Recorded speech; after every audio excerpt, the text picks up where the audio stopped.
Hi, so I'm not in the workshop today, I'm out in the garden.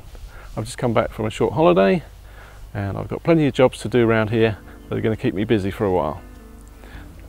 Here's a quick little survey of you guys to see whether it's something you might be interested in.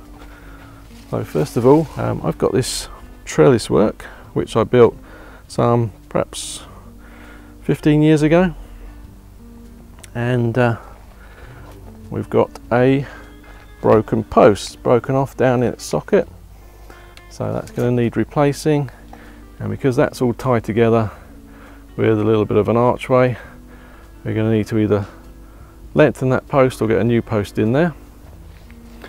Some of the trellis which I built is starting to get a little bit loose where some of the brads have rotted through, so I've got to clean that up and give it some more preservative, and generally check the state of all of that and the gate. And when I put the post back up, I probably have to rehang the gate and get that all working nicely. And of course the areas up here, all in softwood, have suffered a little bit from the moisture and the heave of cold weather and hot weather. And moving on from that,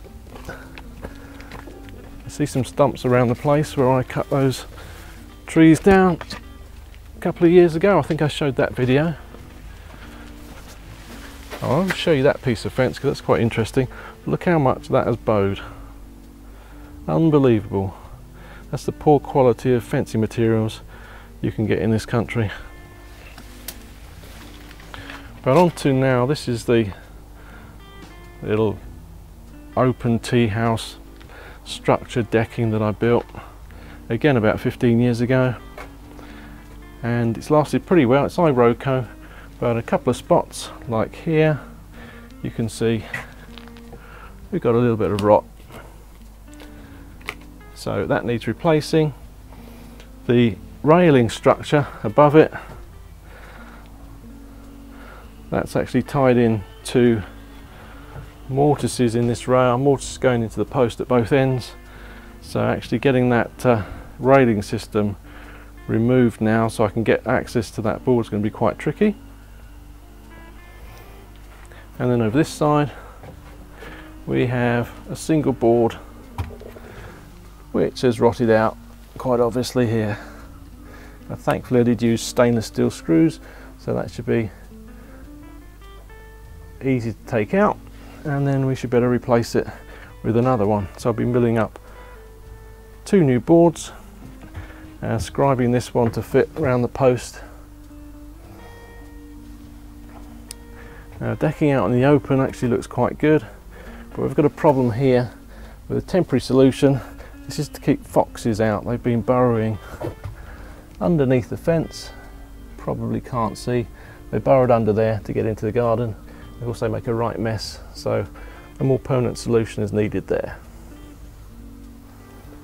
Nice bridge I made, again around about the same time, maybe 14 years ago. That's lasting pretty well. Fish look quite interested in what's going on. I've got the workshop.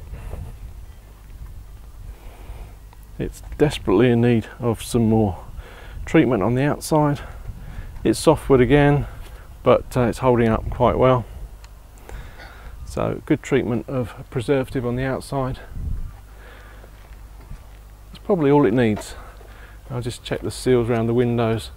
The window sills themselves are still sound and it's still keeping things nice and dry on the inside. A couple of benches, they could do with some teak oil or something like that. And here we've got a store which gets very damp. I drilled some cores out to get a lot more ventilation in. That's certainly helping. But the door, which has suffered from the damp over the years, that needs some repairs to it. And the board at the top there, that's actually a plaster board, goodness knows why. That needs replacing with something which is going to be able to vent a lot better. There's also a little bit of rot in the frame here, but I don't think that's substantial. I'll probably just be able to treat that and leave it as is.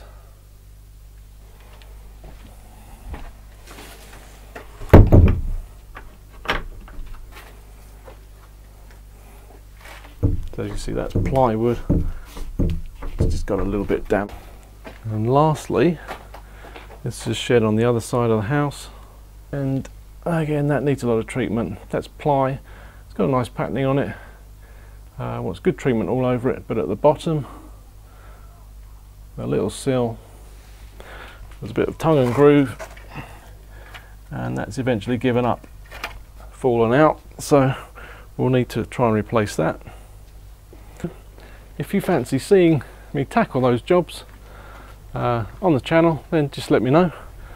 I think it could be interesting, and there's certainly some new techniques in there which I won't have shown before, and hell, I've got to get it done. I've got to get it done in my free time, which is the time I normally take to do videos, so it will keep the content coming whilst I'm getting on with some useful jobs. Let me know what you think. Cheerio.